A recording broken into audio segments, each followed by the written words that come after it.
اللہ نے روح اور بدن دونوں پر دو چیزیں واضح کی.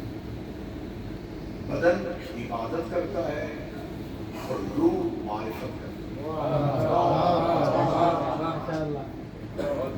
روح پہچانتی ہے، بدن اس پہچان کے بعد جھکتا ہے.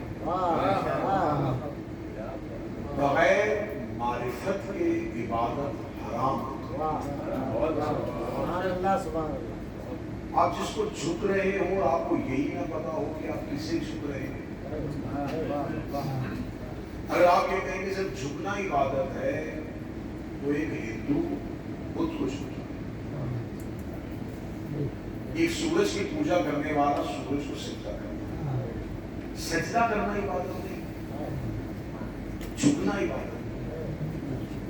جس کو جھک رہے ہو اس کی پہچان کرنا یہ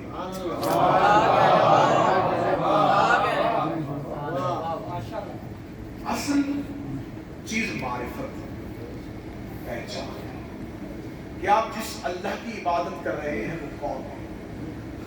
جب رسول اعظم تیرے اور میرے رسول دنیا میں مبعوث ہوئے اس دور کے لوگ یہ جانتے تھے کہ اللہ ہے.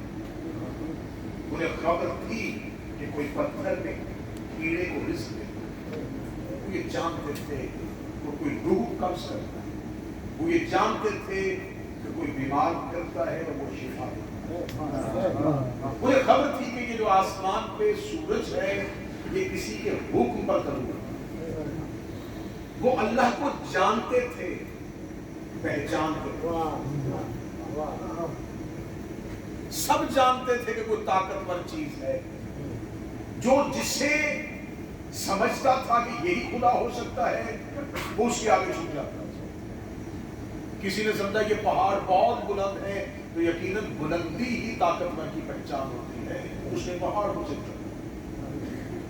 کسی نے سمجھا نہیں یہ سمندر جو ہے اگر یہ اپنے کناروں سے باہر آ جائیں تو پھر ان کی طاقت کے آگے کوئی نہیں رک سکتا، یہ سب کو بہا کے لے کے جا سکتے ہیں تو لہذا یہی طاقتور ہے. تو اس نے گنگا کو جھکنا شروع کیا.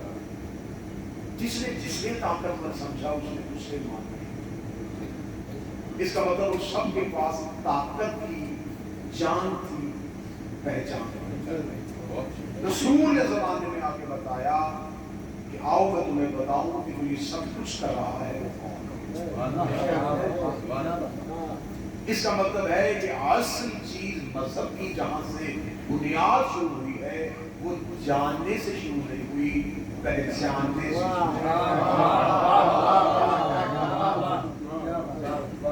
پہچاننے سے. اور خدا نے رسول سے کہا کہ میرا حبیب میں کبھی بھی زمین و آسمان خلق نہ کرتا اگر میں تجھے نہ کیا کرتا. اور تجھے میں نے اس لیے زمین پر اتارا تاکہ تو زمانے میں جا کے میری پہچان تو مجھے پہچانوا سکے کہ وہ اللہ کون ہے. اب جب رسول اللہ نے اللہ کی پہچان کروائی تو عرب کے لوگوں نے کہا کہ تو صادق بھی ہے، تو سچا بھی ہے، امانتے بھی تیرے گھر رکھیں گے، تجھ سے اچھا باکردار نوجوان بھی عرب کی سرزمین پہ کوئی نہیں ہے. ہم تجھے سب کچھ مانیں گے لیکن ہم تجھے رسول نہیں مانیں. رسول نے کہا یہ جتنی چیزیں تم مان رہے ہو یہ میری جان ہے، رسالت میری پہچان.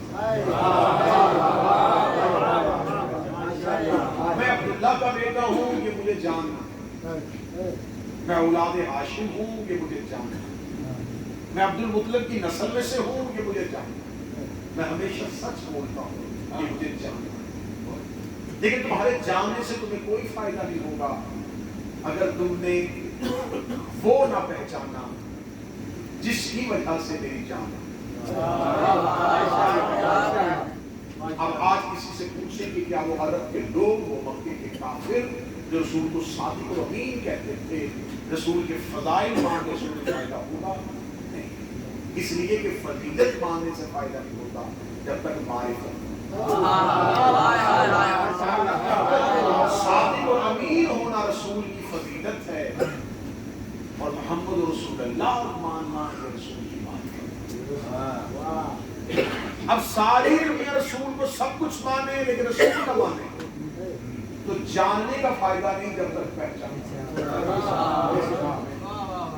زمانے میں کہا علی داماد رسول ہے, علی فاتح خیبر ہے, علی فاتح بدر و احد ہے, علی فاتح خیبر و خندق ہے, علی شب ہجرت بستر پیغمبر پہ سوئے تھے, علی وارث قرآن اور مالک قرآن ہے, علی مولود حرم ہے, علی پرشکن ہے, علی سب کچھ ہے لیکن امام نہیں ہے. تو یہ ساری چیزیں جاننا کوئی فائدہ نہیں دے گا جب تک علی کو ولی اللہ نہ مانا.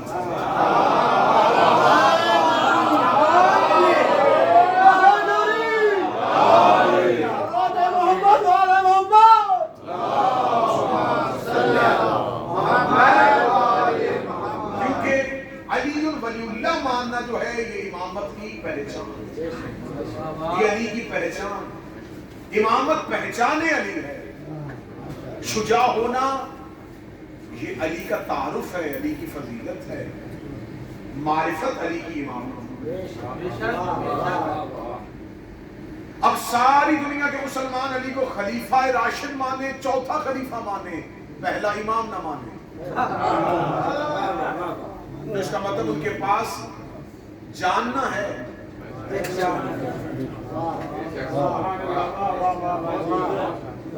سارا مدینہ امیر المومنین کو جانتا تھا, سلمان